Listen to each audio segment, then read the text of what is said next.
Can you take one of these and hide it under a bush? I'm a Democrat, and my husband is a Republican.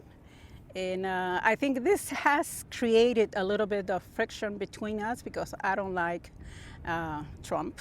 Laura Hunter and her husband John straddle a political divide that in a divisive time might have wrecked their relationship. She didn't tell me she was a Democrat when I married her. Once again, I was tricked. The gringo was tricked, okay? But the two have found a common cause greater than their partisan disagreements: saving lives. Laura, who was born in Mexico, and John run an organization called Water Stations, which places barrels of water throughout California's Anza Borrego Desert for migrants crossing illegally into the United States. John, the Republican, founded Water Stations 21 years ago. Well, back in 2000, there were a whole lot of deaths in the desert. And they were dying because of dehydration. This is in this sector here. And in a funny way, I actually admire the guys that come across more than the average person because they go through a lot more work.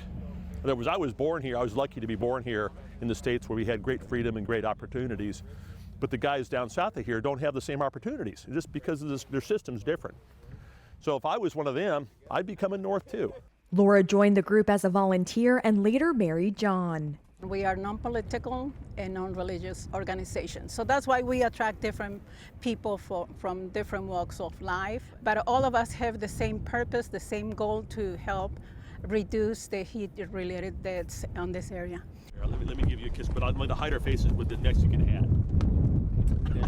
There you go. John told Reuters politics didn't come up much until Donald Trump sought the White House and began calling Mexicans rapists and criminals. The part where Trump said those things, well, the effect is, I think he did kick a hornet's nest there.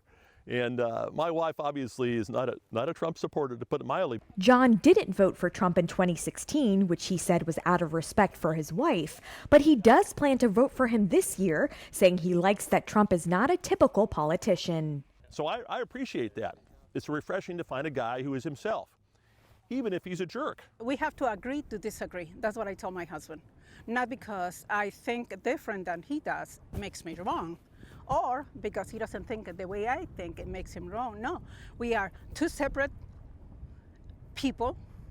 He's a man, I'm a woman, and we have different points of view, different ideas, different opinions. Differences aside, Laura and John remain united in their mission to help those less fortunate, no matter where they come from.